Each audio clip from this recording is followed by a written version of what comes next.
நீ அந்த மாளிகைக்கு போகக்கூடாது. ரந்தீர் பிரதாப் கிட்ட மந்திரி இப்படி சொல்லிக்கிட்டு இருக்காரு. அதுக்கு ரொம்ப கோவமா ரந்தீர் பிரதாப் சொல்றாரு, என்ன இது, நீங்க வெறும் மந்திரி மட்டும்தான். நான் தான் இந்த குடும்பத்தோட வாரிசு. எது நல்லது கெட்டதுன்னு எனக்கு தெரியும். நீங்க எனக்கு ஆர்டர் போடாதீங்க. நான் உங்களோட உப்பு தின்னு வளர்ந்தவன், அதனாலதான் சொல்லிக்கிட்டு இருக்கேன். நான் சொல்றது உங்களுக்கு புரியல. அந்த மாளிகையில பேய் இருக்கு. நீங்க அதுல இருந்து விலகி இருக்கணும். உங்களுக்கு அது தெரியாது. அந்த பேய் தான் உங்க குடும்பத்துல இருக்கிற எல்லாரையுமே அழிச்சிடுச்சு. அதான் நான் சொல்லிக்கிட்டு இருக்கேன். ரந்தீர் சின்ன வயசுல இருந்தே வெளிநாட்டிலேயே வளர்ந்தவரு. அதனால அந்த மந்திரி சொல்ற எதையுமே ரந்தீர் பெருசா எடுத்துக்கவே இல்லை. அவர் அந்த மாளிகைக்கு போகணும்னு ரொம்ப ஆர்வமா இருந்தாரு. அதனால அந்த மந்திரி ரொம்ப கோவமா சொன்னாரு, நான் சொல்றத ஞாபகத்துல வச்சுக்கோங்க. நீங்க அந்த மாளிகைக்கு போனா உங்களால திரும்ப வரவே முடியாது. அப்படி அங்க என்னதான் இருக்கு? போஷம்பா போசம்பா போசம்பா அந்த மாளிகைக்குள்ளதான் இருக்கு. 100 ரூபாய் திருடுனவன் இனி அவன் ஜெயிலுக்கு தான் போகணும். அவன் ஜெயில இருக்கிற ரொட்டி தான் சாப்பிடணும். ஜெயில இருக்கிற தண்ணியை தான் குடிக்கணும். 1920வது வருஷம் லீலாவதி அப்படிங்கிற கிராமத்துல ஊர் மக்கள்ல எல்லாரும் அந்த மாளிகையில தான் வேலை பார்த்துட்டு இருந்தாங்க. நாடு முழுவதும் அடிமையா இருந்தாலும் அந்த கிராமம் மட்டும் ரகுநாத் பிரதாப்போட கட்டுப்பாட்டில் தான் இருந்தது.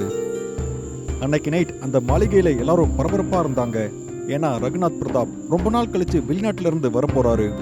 அவர் இங்கிலாந்துல இருந்து என்ன கொண்டு வருவாரு அப்படின்னு அந்த கிராமத்துல இருக்கிற எல்லாரும் பேசிக்கிட்டு இருந்தாங்க.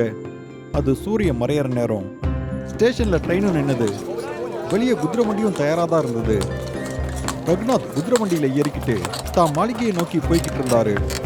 அவர் கிராமத்துக்குள்ள நுழைஞ்ச உடனே கழுத்துல இருக்கிற செயினை எடுத்து கையில வச்சுக்கிட்டாரு. அந்த செயின்ல வட்ட வடிவுல ஏதோ ஒரு பொருள் இருந்தது. அது கடிகாரம். ரகுநாத் கையில வச்சுக்கிட்டே அதை எடுத்துட்டு போய்கிட்டே இருக்கும்போது அந்த மாளிகையோட வாசலுக்கே வந்துட்டாரு. ஊர் மக்கள் எல்லாம் அதை வியப்பா பார்த்துக்கிட்டு இருந்தாங்க. அப்புறம் பிரதாப் கேட்ட தாண்டி உள்ள போயிட்டாரு. அப்புறம் அங்கிருந்த மக்கள் கிட்ட சொல்றாரு, நாளைக்கு காலையில வரைக்கும் நீங்க எல்லாரும் நேரத்தை பார்க்குற இந்த கருவியை பார்க்க முடியும். இது பேரு கடிகாரம். இரவு முழுவதும் மக்கள் எல்லாரும் அதை பார்த்துக்கிட்டே இருந்தாங்க. அந்த வாட்சோட சொந்தக்காரரான ரகுநாத் மக்கள் எல்லார்கிட்டையும் அதோட சிறப்பை சொல்லிக்கிட்டு இருந்தாரு. மறுநாள் காலையில அந்த கடிகாரம் மாளிகையோட ஒரு பெரிய ஹால்ல வைக்கப்பட்டிருந்தது. அப்புறம் அந்த ஹாலோட கதவை மூடிட்டாங்க. மறுநாள் காலையில அந்த கடிகாரத்தை பார்க்க யாராலமோனோர் வந்திருந்தாங்க. அந்த ஹாலோட கதவும் திறக்கப்பட்டது. ஆனா கடிகாரம் அங்க இல்ல. அப்ப அந்த கடிகாரத்தை திருடின ஒரு பையன் கதவு வழியா ஓடுறத மக்கள் எல்லாரும் பாக்குறாங்க. ஓடிட்டு இருக்கிற அந்த பையனை காவலர்கள் பிடிக்கிறதுக்காக அவன் பின்னாடியே ஓடினாங்க. அந்த பையன் ஓடி ஒரு தோட்டத்துக்குள்ள புகுந்துட்டான். அப்புறம் அந்த பையனை பிடிச்சிட்டாங்க. அந்த பையனை மாளிகைக்கு கூட்டிட்டு வராங்க. ஏய் பையா, அந்த வாட்ச் எங்க இருக்கு சொல்லு. வாட்சா? அப்படின்னா என்ன ஐயா? நீ தானே அதை இங்கிருந்து எடுத்த? ஐயா, எனக்கு அதை பத்தி எதுவும் தெரியாது. நான் தோட்டத்துல தான் இருந்தேன். இவன் பொய் சொல்றான். இவனுக்கு ஒரு பாடத்தை புகட்டி ஆகணும். நீங்க அமைதியா இருங்க சார். இந்த பையன்கிட்ட இருந்த கடிகாரத்தை நாங்க வாங்குறோம். எங்க அது? அதோட விலை 100 ரூபாய். மரியாதையா நீ அதை கொடுத்துரு. அந்த மாளிகையோட காவலாளிகள் அந்த சின்ன பையன்கிட்ட அந்த கடிகாரத்தை பத்தி கேட்டுக்கிட்டு இருந்தாங்க. அதுக்கப்புறம் அந்த சின்ன பையனை கடுமையா அடிச்சும் கேட்டுக்கிட்டு இருந்தாங்க. அதை பார்த்த ஊர் மக்கள் எல்லாரும் சிரிச்சுக்கிட்டு இருந்தாங்க. அப்புறம் ஆரவாரம் பண்ணிக்கிட்டு இருந்தாங்க. இனிமே நீ ஜெயில தான் இருக்கணும். நீ ஜெயிலுக்கு போக போற. ஜெயில ரொட்டி சாப்பிட போற. ஜெயில இருக்கிற தண்ணியை தான் குடிக்க போற. அந்த காலத்துல 100 ரூபாய் அப்படிங்கிறது இந்த காலத்து 1 லட்சம் ரூபாய்க்கு சமம். அது மட்டும் இல்லாம அந்த கடிகாரம் ரொம்ப ஸ்பெஷலானது. அதுதான் முதல் கடிகாரம். அதை ஒரு சின்ன பையன் திருடிட்டான். அந்த கடிகாரத்தை திரும்ப கொடுக்க சொல்லி காவலாளிகள் அவனை அடிச்சுக்கிட்டு இருந்தாங்க. ஆனா அவன் அதை கொடுக்கவே இல்லை. அந்த பையன் அடிக்கிறத தடுக்கிறதுக்காக ரகுநாத் போறாரு. அவங்க மனைவி ஹவேலி அவரை தடுக்கிறாங்க. அவங்க ரகுநாத் கிட்ட சொல்றாங்க, குடும்பத்தோட மான மரியாதையெல்லாம் நாசமா போகுது. என்ன நடக்குதோ நடக்கட்டும், விடுங்க. அவங்களோட அந்த வார்த்தையை கேட்டு ரகுநாத் எதுவும் பேசாம அமைதியாயிடுறாரு. அவர் அமைதியானாலும் கூட அந்த பையன் கத்துற சத்தம் அவரோட காதுக்கு கேட்டுக்கிட்டே இருக்கு. அவர் அந்த பையனை நினைச்சு ஃபீல் பண்ணிட்டு இருந்தாலும் அங்க இருக்கிற மக்கள் எல்லாரும் ஒரு மிருகம் மாதிரி மாறி தொடர்ந்து கத்துக்கிட்டே இருந்தாங்க.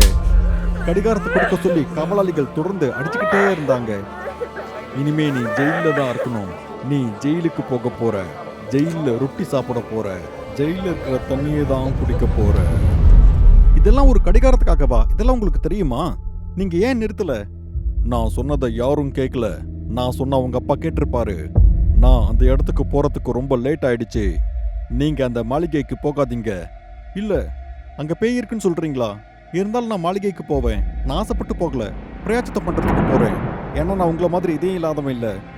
இதயம் இல்லாதவனா? ரந்தீர், நீ ஒன்று ஞாபகம் வச்சுக்கோ. என்னோட கருணையால தான் நீ உயிரோட இருக்க. ஆனா நீ இப்ப சாகணும்னு ஆசைப்படுறியா?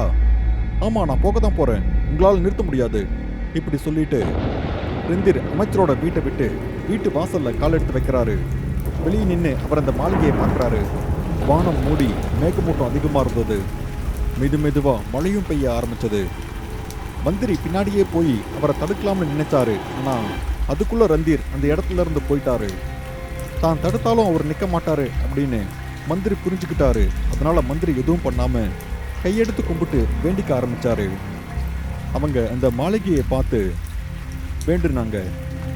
போஷம்பா, அவரை விட்டுருங்க. அவர் எந்த ஒரு தப்பும் பண்ணல. அதுக்குள்ள ரந்தீர் அந்த மாளிகைக்கு போயிட்டாரு. அந்த மாளிகை ஒரு மாளிகை மாதிரி இல்ல. அதோட சுவர்கள்ல கொஞ்சம் இடிஞ்சிருந்தது. இப்ப ரந்தீர் அந்த கேட்டு திறந்துட்டு உள்ள போறாரு.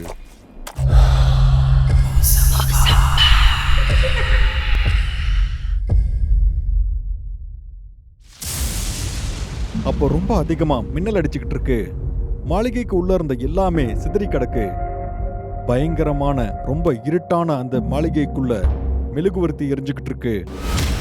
அது மட்டும் இல்லாம குழந்தைகளோட சிரிப்பு சத்தம் கதவுக்கு வெளியில இருந்து கேட்க ஆரம்பிச்சது. ரந்தீர் அங்கேயும் இங்கேயும் பார்க்க ஆரம்பிச்சாரு. அப்புறம் இன்னொரு பக்கம் இருக்கிற தோட்டத்துக்கு அவர் கிளம்பி போனாரு. அங்க போனதும் இவரோட குழந்தை பருவம் ஞாபகத்துக்கு வருது. மணிமேகலையோட ஞாபகமும் அவருக்கு வருது. எல்லா குழந்தைகளும் தோட்டத்துல போஷம்பா விளையாடிக்கிட்டு இருந்தாங்க. போஷம்பா, போஷம்பா, இன்னைக்கு சந்தையில என்னாச்சு? நீ பழத்தை திருடி பிடிபட்டா அவங்க உன்னை அடிப்பாங்க. அப்போ ஒரு குழந்தை சொன்னது, வா கடிகாரத்தை போய் பார்க்கலாம். அப்போ எல்லா குழந்தைகளும் அந்த கடிகாரத்தை பார்க்கறதுக்காக அந்த மாளிகையோட ஹாலுக்கு போறாங்க. அப்போ ரந்தீர் கூட இன்னும் ஒரு பையன் மட்டும் நின்றுகிட்டு இருந்தான். அந்த பையன்கிட்ட ரந்தீர் சொல்றாரு, எல்லாரும் கடிகாரத்தை பார்க்கறதுக்கு கிளம்பிட்டாங்க. இப்போ நான் பார்க்கறேன் நீ எப்படி கடிகாரத்தை பார்க்க போறேன்னு. இப்படி சொல்லிட்டு குட்டி பையன் ரந்தீர் உண்மையான ரந்தீரை கடந்து அந்த ஹாலை நோக்கி மெதுவா நடந்து போறான். அந்த கடிகாரத்தை எடுத்துக்கிட்டு எங்கேயோ ஓடிட்டான். அப்போ அந்த மாளிகையோட காவலாளிகள் ஒரு அப்பாவி பையனை பிடிச்சு அவங்கிட்ட கடிகாரத்தை கேட்டுக்கிட்டு இருந்தாங்க. அவனை அடிச்சுக்கிட்டு இருந்தாங்க. ஊர் மக்கள் எல்லாரும் சுத்தி நின்று அந்த பையன் அடி வாங்குறத பார்த்துக்கிட்டு இருந்தாங்க. சின்ன வயசுல அந்த கடிகாரத்தை திருடுனது வேற யாரும் இல்ல, அது ரந்தீர் தான். இதை தெரிஞ்சுக்கிட்ட ரந்தீரோட அப்பா அந்த அப்பாவி குழந்தையை காப்பாத்துறதுக்கு எவ்வளவோ முயற்சி பண்ணாரு. ஆனா அவங்க அம்மா தடுத்துட்டாங்க. ரந்தீரோட அம்மா ரந்தீரோட அப்பா கிட்ட என்ன சொன்னாங்கன்னா, உங்க குழந்தை தான் கடிகாரத்தை திருடிச்சுன்னு சொன்னா ஊர் மக்கள் யாரும் உங்களை மதிக்கவே மாட்டாங்க. மக்கள் நம்ம மேல வச்சிருக்கிற மரியாதையை குறைச்சிடும்னு அவங்க சொல்றாங்க. இது எல்லாத்தையும் யோசிச்சு பார்த்த ரந்தீரோட அப்பா ரகுநாத் எதுவும் பேசாம அமைதியாயிட்டாரு. அந்த சின்ன பையன் எதுவும் பண்ணல. அவன் ரொம்ப அப்பாவி. அவன் சாதாரண பையன் இல்ல, அவன் மந்திரியோட மகன். மந்திரி ஊர்ல இருந்து திரும்ப வரத்துக்குள்ள எல்லாமே முடிஞ்சிருச்சு. இத பத்தி தெரிஞ்ச ரகுநாத் மந்திரி முன்னாடி வந்து மண்டிட்டு மன்னிப்பு கேட்கிறாரு. ஆனா அந்த மந்திரி எதுவுமே சொல்லல. அந்த மந்திரி ரகுநாத்தை எழுப்பி விட்டுட்டு அவர் சொல்றாரு, என் மகன் இதை பண்ணியிருந்தா நான் கண்டிப்பா அவனுக்கு அறிவுரை தான் சொல்லியிருப்பேன். நான் உங்களை பழி வாங்க விரும்பல. ஆனா எங்கிட்ட இருந்து மன்னிப்பை மட்டும் எதிர்பார்க்காதீங்க.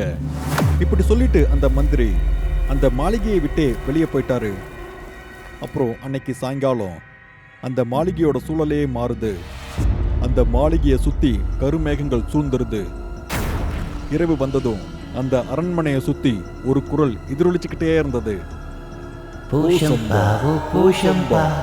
அந்த மாளிகைக்குள்ளதான் இருக்கு 100 ரூபாய் திருடினவன். இனி அவன் ஜெயிலுக்கு தான் போகணும். அவன் ஜெயில இருக்கிற ரொட்டி தான் சாப்பிடணும். ஜெயில இருக்கிற தண்ணியை தான் குடிக்கணும். அந்த குரல் எங்கிருந்து வந்துட்டு இருக்குன்னு யாராலையும் கண்டுபிடிக்கவே முடியல. மெதுவா இந்த செய்தி அந்த கிராமம் முழுவதும் பரவிடுச்சு. ஒவ்வொரு ராத்திரியும் ரகுநாத்தும் அவரோட மனைவியும் அந்த குரலை கேட்டுக்கிட்டே இருந்தாங்க. அந்த பயங்கரமான குரலை கேட்டு ரந்தீருக்கு உடல்நிலை சரியில்லாம போகுது. மெதுமெதுவா நாளுக்கு நாள் ரந்தீரோட உடல்நிலை ரொம்ப மோசமாக்கிட்டே போகுது. ரகுநாத் மந்திரியை கூப்பிட்டு தான் மகனுக்கு உயிர் பிச்சை போடும்படி அவர் கெஞ்சிக்கிட்டு இருந்தாரு. அவர் சொன்னாரு, என்ன மன்னிச்சிருங்க, உங்க குழந்தையோட குரல் கேட்டுக்கிட்டே இருக்கு. ரகுநாத் சொன்னதை கேட்ட மந்திரி ரந்தீரையும் தன்னோட குழந்தையா நினைச்சதால இதெல்லாம் சரி செய்யறதுக்கு ஒரு மந்திரவாதியை கூட்டிட்டு வராரு. அப்புறம் தன்னோட மகன் கிட்ட பேச ஆரம்பிக்கிறாரு.